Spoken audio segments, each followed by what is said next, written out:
Crack competition with LK sir यानी CCWL के इस ऑनलाइन प्लेटफॉर्म पे आपका स्वागत है बच्चों। जैसा मैंने बताया कि अधीन शिक्षा सेवा चयन आयोग ने असिस्टेंट प्रोफेसर PGT की एग्जाम डेट घोषित कर दी है और यदि आप प्राचीन इतिहास से असिस्टेंट प्रोफेसर की तैयारी कर रहे हैं तो हमारी इस ऑनलाइन क्लासेस पर रिवीजन सीरीज स्टार्ट की गई है और जिसको आप पढ़ करके आने वाले समय में लाभान्वित हो सकते हैं। तो मैंने बच्चों अपने जो है पिछले वीडियो में वेद पर चर्चा की थी।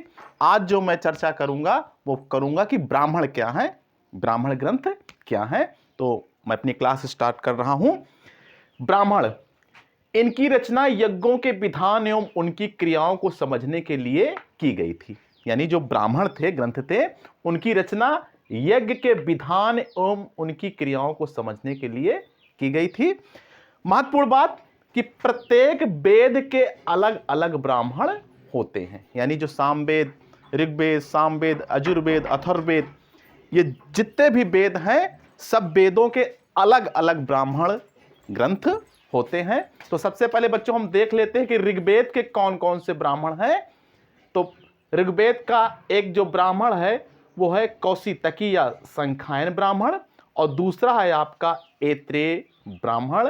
ये मिलाने को बहुत आता है कि ऋग्वेद के ब्राह्मण कौन से। तो फिर से रिपीट कर दूं कि ऋग्वेद के दो ब्राह्मण, एक कौशितकी या संख्यायन और दूसरा है बच्चों आपका ऐत्रेय ब्राह्मण। कुछ महत्वपूर्ण बातें जो ऐत्रेय ब्राह्मण में वर्णित हैं या बताई गई हैं, यहां से भी प्रश्न आते हैं।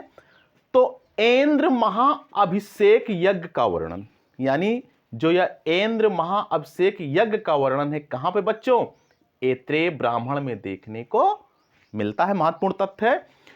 सुनासेप कथा का वर्णन, सुनासेप कथा का वर्णन बहुत इंपॉर्टेंट तथ्य, इसका भी वर्णन कहां मिलता है? इसी ऐत्रेय ब्राह्मण में देखने को मिलता है। तीसरी महत्वपूर्ण बात, समुद्र का उल्लेख, यानी जो समुद्र का उल्लेख है वो कहां मिलता है? इसी ऐत्रेय ब्राह्मण में मिलता है। इस ऐत्रेय ब्राह्मण में राज्याभिषेक के नियम एवं राजा की उत्पत्ति का सिद्धांत भी मिलता है।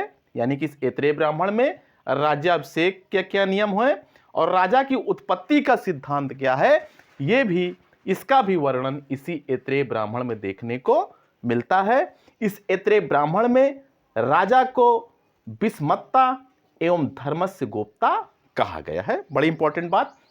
अब आते हैं बच्चों की सामवेद के ब्राह्मण कौन से हैं। तो सामवेद के ब्राह्मण एक पंचविश ब्राह्मण या तांडव ब्राह्मण और दूसरा है आपका जैमिनीय ब्राह्मण। ये सामवेद के ब्राह्मण है, ये भी मिलाने को आता है। अब तीसरा महत्वपूर्ण वेद जो यजुर्वेद है उसके कौन से ब्राह्मण हैं? तो उसके दो महत्वपूर्ण ब्राह्मण हैं। एक आपका शतपथ ब्राह्मण है, बहुत इंपॉर्टेंट है। दूसरा है आपका तैत्तिरीय ब्राह्मण। यानी जो आपके यजुर्वेद के ब्राह्मण हैं वो दो ब्राह्मण हैं, एक आपका शतपथ ब्राह्मण है, दूसरा आपका है तैत्तिरीय ब्राह्मण। अगर हम शतपथ ब्राह्मण की बात कर लें तो एग्जाम के पॉइंट ऑफ व्यू से बहुत इंपॉर्टेंट है और इस शतपथ ब्राह्मण से कोई ना कोई प्रश्न जरूर पूछा जाता है।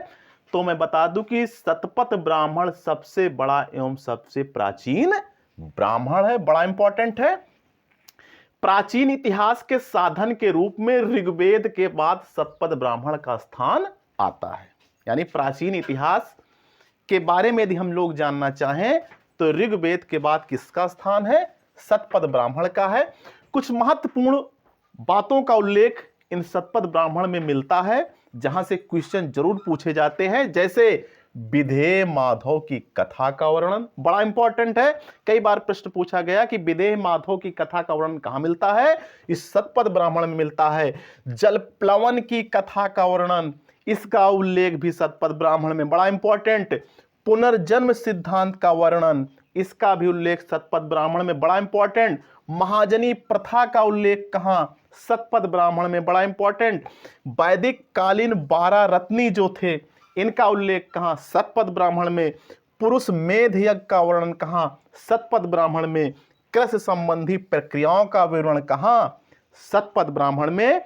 और बहुत ही इंपॉर्टेंट शतपथ ब्राह्मण बच्चों, कोई ना कोई क्वेश्चन यहां पे जरूर आएगा। अब हम लोग देख लेते हैं कि अथर्ववेद का ब्राह्मण कौन सा है।